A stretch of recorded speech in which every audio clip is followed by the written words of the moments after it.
नमस्कार, आप देख रहे हैं जनता न्यूज टीवी और चलते हैं खबर की ओर, जहां योगी आदित्यनाथ ने कहा आपातकाल के खिलाफ। लोकसभा अध्यक्ष ओम बिरला के प्रस्ताव पर उत्तर प्रदेश के सीएम योगी आदित्यनाथ ने कहा यह एक ऐतिहासिक दिन है। आपातकाल के 50 साल पूरे होने पर लोकसभा अध्यक्ष ओम बिरला ने आज सदन में आपातकाल की निंदा करते हुए एक प्रस्ताव पारित किया। इस प्रस्ताव को लाने के लिए उन्हें धन्यवाद। 25 जून 1975 को इंदिरा गांधी ने उसी संविधान का गला घोंट दिया जिसके आधार पर उन्होंने पीएम बनने की शपथ ली थी।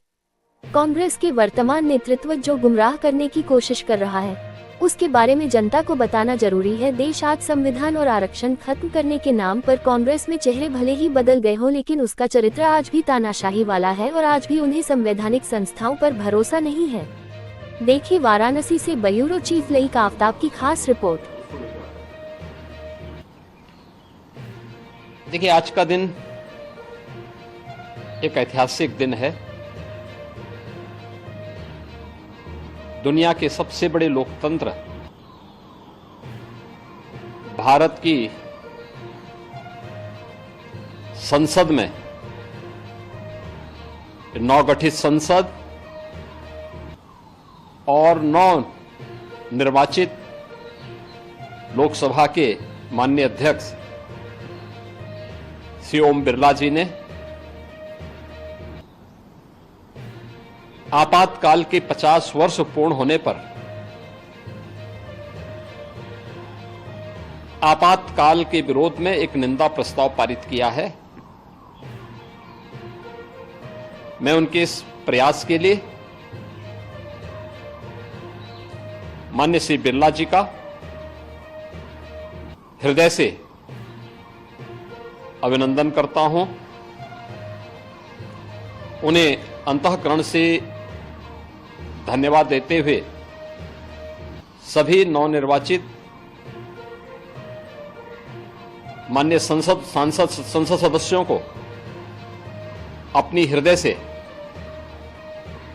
बधाई भी देता हूं और इस प्रस्ताव के लिए आभार भी व्यक्त करता हूं।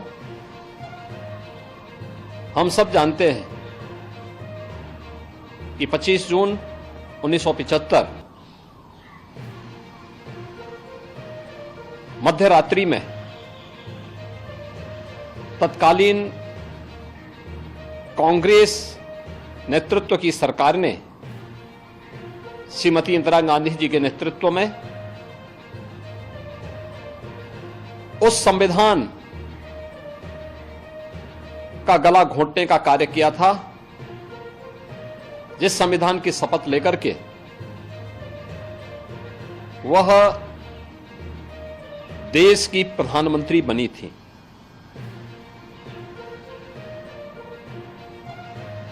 यह न केवल संविधान का गला घोंटने का उनकी कुत्सित प्रयास थे, बल्कि एक प्रकार से लोकतंत्र की हत्या करने का प्रयास था।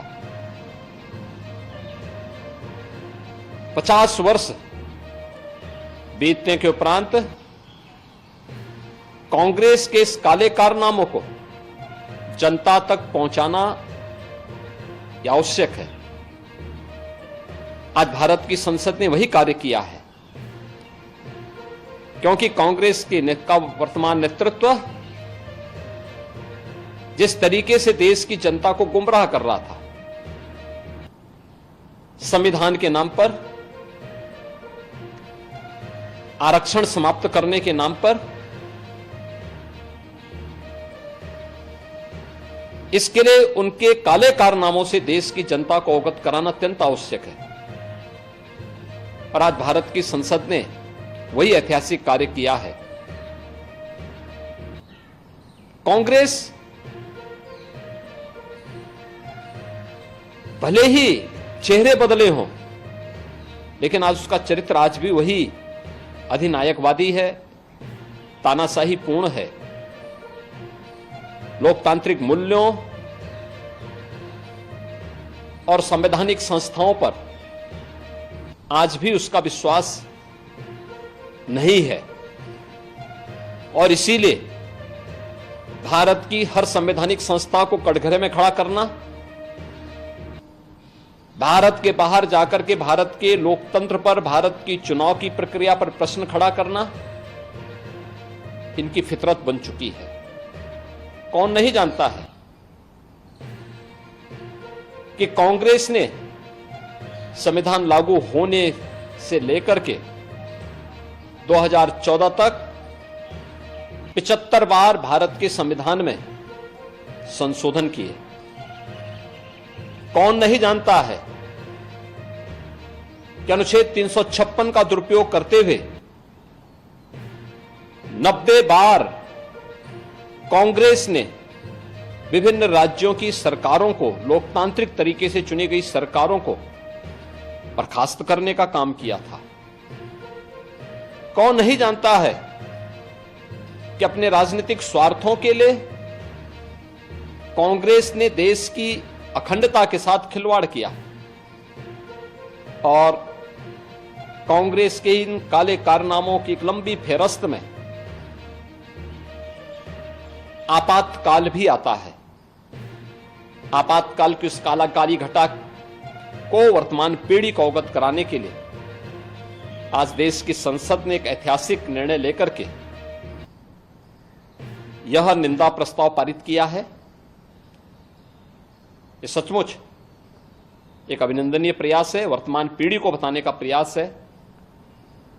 मैं नवगठित संसद और नवनिर्वाचित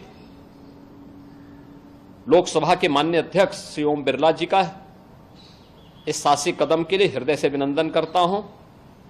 सभी नवनिर्वाचित माननीय संसद सदस्यों को हृदय से बधाई देता हूं और विश्वास व्यक्त करता हूं कि वर्तमान पीढ़ी को हमारी देश की संसद इसी प्रकार से इतिहास के अलग अलग कालखंड में देश के साथ किन लोगों ने किस प्रकार का व्यवहार किया है